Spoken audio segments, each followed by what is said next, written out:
Hello YouTube, this is the second time that I'm trying to make this video because the first time I was outdoors, it was late and dark, and it turns out that I did not properly choose the settings for my camera to film in the dark, so you can't see anything that I filmed then, and that's why I have to redo it indoors this time.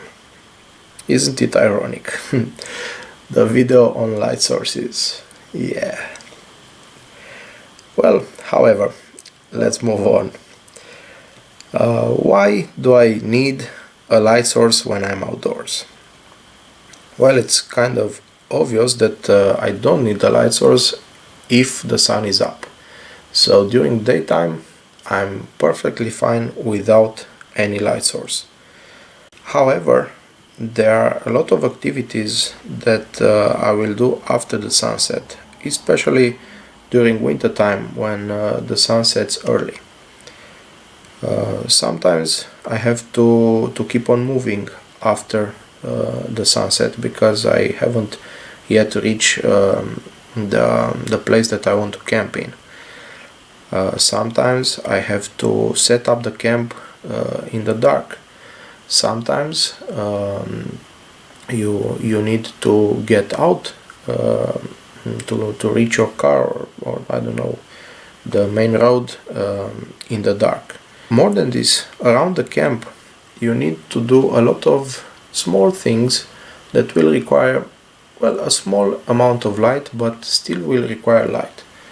I mean, you may want to carve a spoon, you may want to read, you may want to sharpen your knife, you may want to repair your gear, you may want to cook something to eat, and you cook on the coals, and well, the coals don't put out a lot of light, so you need to see what you're doing. Also, during the night you may need to gather firewood. You may need to search for somebody or something. You may need to signal for help, or you just may need to answer the nature's call, and you're not going to do this near your camp, so you have to move away from the camp.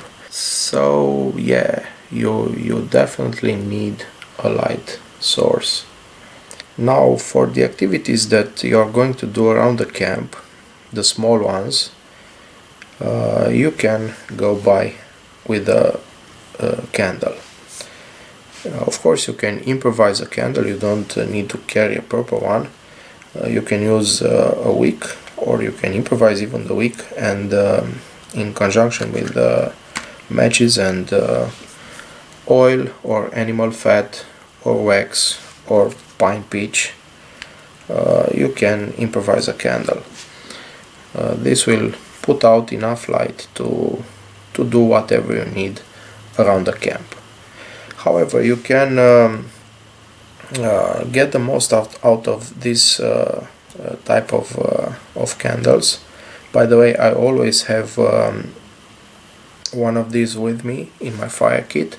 It's either this one or this one. I modified this one. I exchanged the small wick with a much bigger one made of cardboard, and as a result this will burn in 15 minutes as opposed to 4 hours, but it will put out much more heat, and it's a bomb-proof way to start a fire even with wet wood.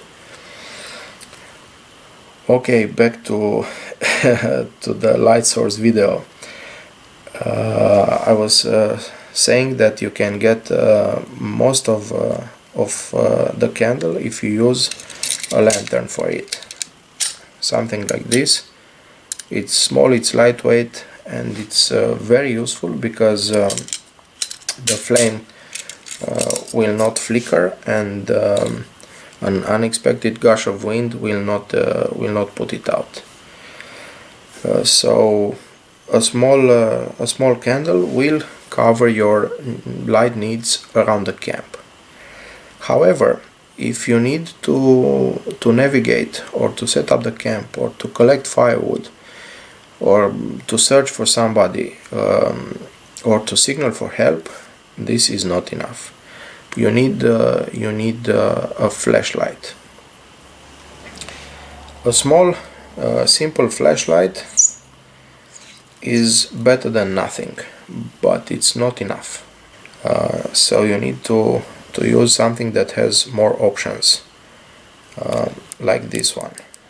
But this one is, in my opinion, not the best thing. I mean, it's way better than nothing, but first of all, it's flimsy, and second, it uses too small a battery to be able to store a lot of energy, so it will be off very soon. This is why I choose a good headlamp. By the way, this is a headlamp too. I just removed the headband, and this one can also be fixed on a headband, so will act as a headlamp. Okay, back to the one that I choose. First of all, yes, it is kind of heavy, but that's because it's very well built. It's rugged, and it's virtually indestructible. Also, it has a number of options that for me are very useful. First of all, it has a very low light mode that is barely visible during daytime. See? That will replace the candle. It's about the same amount of light, and this makes it very useful for the activities that you're doing around the camp. Also, in this mode, the live battery is really long, and you will not run out of it.